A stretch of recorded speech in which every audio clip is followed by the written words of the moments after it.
Welcome to Tackle the Board. We're on to week 8. My name is Chris Euksuzian.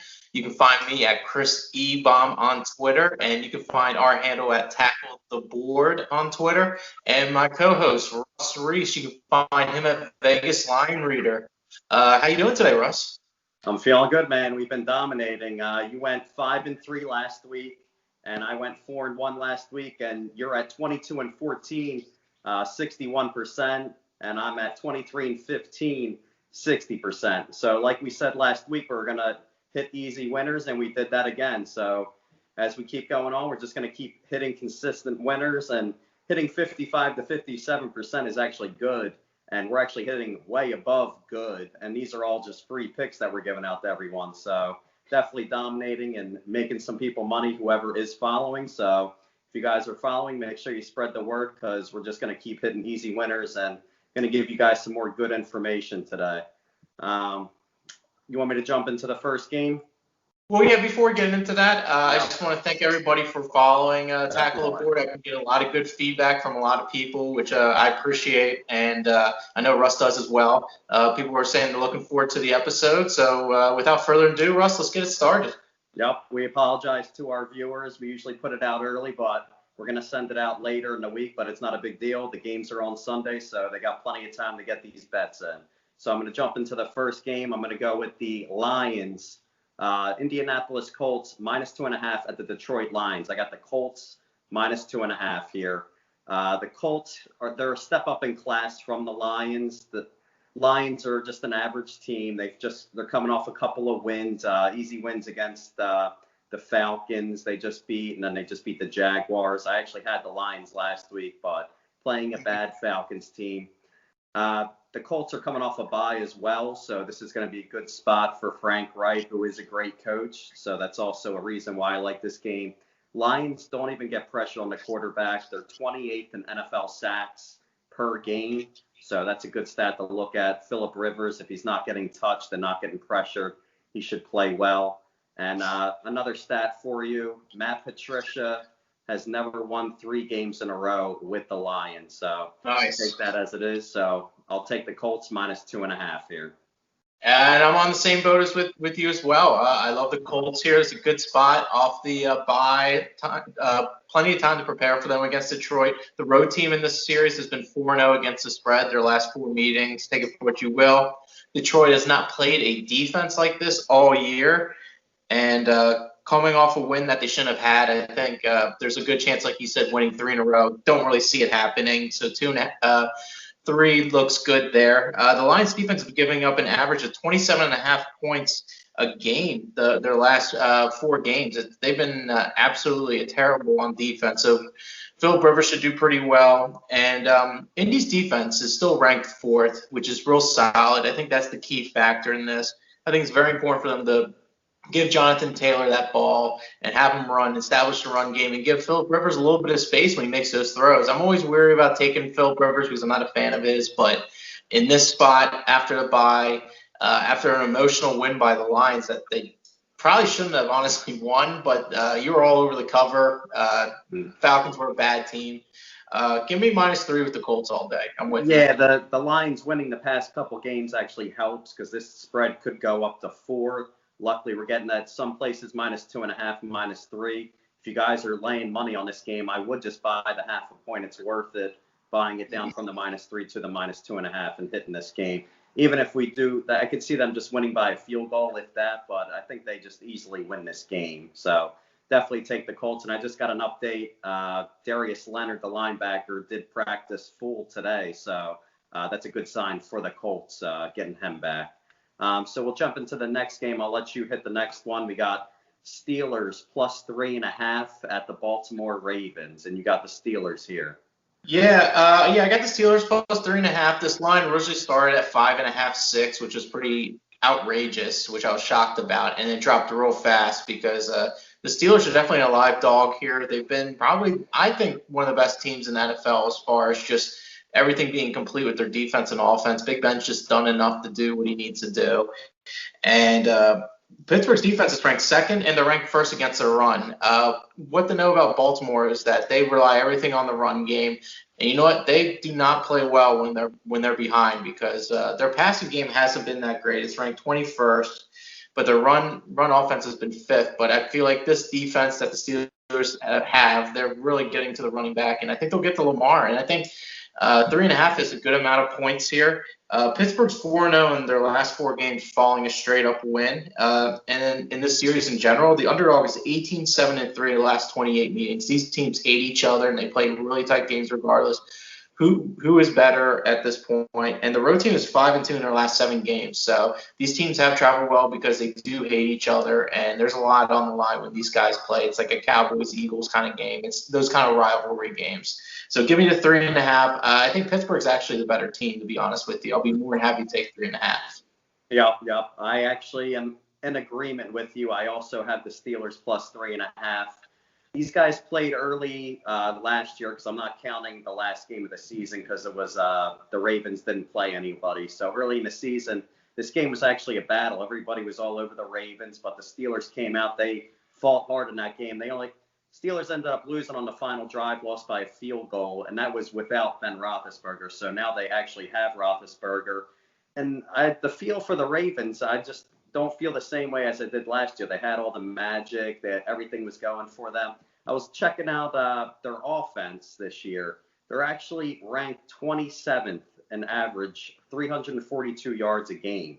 Last year, they were number 2, averaging 407 yards a game. So that's a huge drop-off. Number 2 in the NFL in yards to number 27. And you're facing the best the best defense in the league with the Steelers. So the Ravens, the only top flight team they really played was the Chiefs, and we saw how sloppy they looked in that game. They beat the Browns. The Browns are improved, but again, that was the first game of the season. The Browns had new pieces, so that was a good spot the Ravens could take advantage of. But definitely like the Steelers here. It's a double revenge game as well from last year. They got swept, so I can see them coming out fired up, and it's just going to be a battle. I can see a very low-scoring game. These teams know each other, so give me the Steelers plus 3.5. And I think it's important that, teams play well the year before, especially offenses, and these defensive coordinators are really good. And the fact that they get a year of looking at this Lamar Jackson tape and everything, what he's been doing, he's a great athlete. He is a good QB at the end of the day. But you know what? They get the tape on him. They figure out their weaknesses. And this is pretty much the best defense in the NFL. So I think this is a great spot for the Steelers. Yeah, exactly. Whenever someone has a breakout season like Lamar Jackson had, they usually figure out some of his weaknesses, like you said, and I'm sure the Steelers will be able to figure something out in this game, what his weakness is. I'll actually just jump right into the next game. I'm going to take it's the Tennessee Titans at the Cincinnati Bengals. I'm going to take the Bengals plus 5.5. And here's a spot. I've still been saying this all season. The Titans are an overrated team. These guys are actually 1-4 against the spread as favorites this year. They just don't play any defense is the problem. They're ranked 30th in the NFL in sacks per game. So this is definitely a fraud team. You see they're ranked 30th in sacks. Bengals, they're an improved team from last year. 4 of the 5 losses by the Bengals have been by 5 points or less. So you're giving me 5.5 points here. I'm going to take that all day. Give me the Bengals plus 5.5. Yeah, Burrow's been unbelievable. What a great rookie campaign this year. He's kept his teams in every game for the most part. This team has not laid down by any means necessary. Joe Burrow is the real deal. They got themselves a really good quarterback, probably since Carson Palmer, that one year where they actually probably should have won, except Palmer got destroyed against the Steelers and never came back. That was probably going to be their year they won, which was like a million years ago now. But they finally got a quarterback that, he's really good, and they're going to give him some weapons. And he's doing a lot with what he has. AJ Green's been showing glimpses of hope. I know Mixon didn't play last week. We'll see what happens with him. But the future's bright with these guys. They don't give up. The Titans, they're good, but I don't know. It's just I think this is too many points here. It did start up at like 6.5, 7. Now it's dropped down to 5.5. The Bengals have been a coverage. Been a coverage machine. Yeah. I know their defense isn't that good, but I would not take the Titans in this spot. The Bengals were close on my board for taking this game. They didn't quite make my top 4, but I like this spot for them. Mm-hmm. Yeah, when I looked at the spread earlier in the week, at first glance, I'm like, Bengals getting this many points. I'm like, this is crazy. And then when I saw the bet percentages, I was like, oh, this is fine, because 70% of the public's taking the Titans. I just could not believe it. I was like, I'm getting too much value with the Bengals. I'm going to stay away. But once I saw everyone's betting the Titans, I just couldn't believe it. And with Burrow, he's got Herbert breathing down his neck for Rookie of the Year, and now Tua is coming back this week. So he's going to put more pressure on Burrow to want to put up some more points and win that Rookie of the Year. So I can see him putting up a good performance this week. I'll jump into your next game. You have the Patriots at the Bills, -4. Yeah, this is a weird line. This is the first time that the Bills have been favored in this matchup in forever, probably 4 or 5 years or so. The Bills are finally favored against the Patriots. Talk about a team that's really dropped off. We both liked New England last week. We thought that was going to be a good bounce back situation, a team playing on the high and then team playing on the low. And it ended up not working out. They actually got smashed in the mouth. I think the Patriots are done here, believe it or not. I think this is a point where they're going to be losing a lot of games. And Edelman looks like he's not a go for today, for Sunday, which is a huge blow for them in the passing game, which already stinks already. Cam Newton hasn't been that great. He's at the point of almost getting benched by Stedman at this point, which is outrageous. So I don't think he'll be back next year. I just don't see them playing well. They already lost 2 in a row, which they never really do ever for the most part. The Patriots are 1-6-1 against the spread versus a team with a winning record. And New England has scored an average of 12 points the last 4 games. 12 points. That's embarrassing. In today's NFL, 12 points, that's horrible. Cam Newton's pass game has been terrible because he stares down his wide receivers. That's something I've talked about before. And Allen's ranked 3rd in his QBR. What do you think Cam Newton's ranked in QBR? He's got to be – he hasn't gotten any passing yards except for that one Seahawks game. So he's got to be the bottom 5. So. Yeah, he's 29th in the entire league in QBR. Absolutely abysmal. Buffalo's been averaging over 20 points their last 4 games. So the rate this is going, I think Allen's been playing unbelievable. No one's been able to really take part. And with Diggs and Beasley, he's been unbelievable. So give me the -4 with the Buffalo Bills. Nobody circles the wagons like the Buffalo Bills. I think you just wanted to say that. That's all. Exactly. I'm waiting for my time. I finally came up. -4. What an imploded line. So I'm all for it. Yeah, that's the thing. I usually wait every year when I do wait for special situations. This is a type of situation I would look for. You have I love a team that's been dominant for so many years. Patriots have dominated the Bills, and then all of a sudden you see the Bills are -4. This is the best Bills squad that you're going to find against the worst possible Patriots squad you're going to see that you have seen in a while. So definitely a good spot for the Bills. The only reason I laid off of the Bills was just the fact because of Cam Newton getting benched and all that. So that's the only reason I did lay off of this game, just because I think the last 3 quarterbacks I saw in the news this year who got benched ended up winning the game the next week. Garoppolo and Baker, and then I forget who the third one was. There was dramatic. They ended up winning the game. So that's the only reason I'm laying off that, but I still think the Bills is the smart play if I were to play a game. So yeah, New England's defense is ranked 25th in the NFL, so they've just been absolutely bad on both sides of the ball. I think the run game should get a little more established with the Bills. And Allen's going to be having a field day throwing it, so no problem for him, I feel like. Yeah, I don't trust the Patriots. So I'll jump into I'll let you take the next game again. Rams -3.5 at the Dolphins. This is kind of a situation that I see, Tua, who I'm a big fan of. He's going to be a really good quarterback in this league. I have no doubt about it, unless injuries really take a toll on him. But this will be a spot where this team, the Rams, they've been playing unbelievable. They're ranked 5th in their offense, number 1 on the run, and 9th in the pass. The Miami's defense is the worst in the NFL against the run.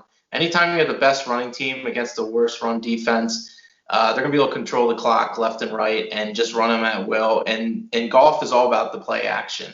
So if he's able to run the ball and get that much success where they have to cover everything, you're going to get Woods. You're going to get everybody else there. It's going to be a field day for the Rams at -3.5. This isn't Tua's time right now. So give me the Rams -3.5. I think this is a good spot for them, especially with Tua's first start. Nice. Yeah, that's a smart pick right there. The Rams, they're a much improved team, and you don't know what the heck Tua is going to do in that game. So I see them shutting down the run game for the Dolphins. So the Rams should shut them down. Definitely like the Rams in that spot. I'm going to take the last game. It's going to be the 49ers and Seahawks, and I have the Seahawks here at -2.5 at home. Big revenge spot here for the Seahawks. They faced the 49ers the last game of the season last year to determine the number 1 seed. The Seahawks lost basically on the 1-yard line. They almost scored to get that 1 seed. So it's definitely a killer loss. You know these guys are going to remember that game. They have basically their whole team back, so they're going to remember this. The Seahawks last year were +3.5 last year, and they lost by 5 in that game. So now you see that the Seahawks are improved and 49ers are worse. So now the Seahawks are favored -2.5 in this game. So you can see the discrepancy in the line from last year to this year. Couple stats for you. Russell Wilson wins 70% of his games at home. And Russell Wilson, after a loss, when he is a favorite, the next game, he is 16-2 straight up in his career. So wow. Definitely, yeah. So when he's a favorite and he's off a loss, he's coming out to play. And of course, you know, Russell Wilson's always coming out to play. I just don't see the 49ers offense keeping up with them anyway, because Deebo Samuel, he's out now again. You saw how slow of a start the 49ers had beginning of the season. It's going to happen again. They're going to look sloppy. They looked good against the Patriots last week. Everyone sees how they looked 2 weeks ago. 49ers offense wasn't blazing hot against the Rams. They just played great defense in that game. That's all. So Definitely love the Seahawks here. I'll take them all day. They're at -3, I saw, but this is another game. I would just buy a 0.5 point here and go with the Seahawks, take them at -2.5. I think it possibly could drop to 2.5. I've seen some lines at 2.5. Others have it at -3. So give me the Seahawks. Yeah, there should be a lot of love with the 49ers because of with the Seahawks losing outright to the Cardinals. But this was a game that was close for me as well. It didn't quite make my top 4 board, but I won't go against Russell Wilson. I just won't do it for the most part because he just tears it up constantly. The only thing that concerned me about this game was the pass defense, which is terrible, and the fact that the 49ers could maybe have a good passing day, shockingly, but Garoppolo hasn't been anything that great for the most part.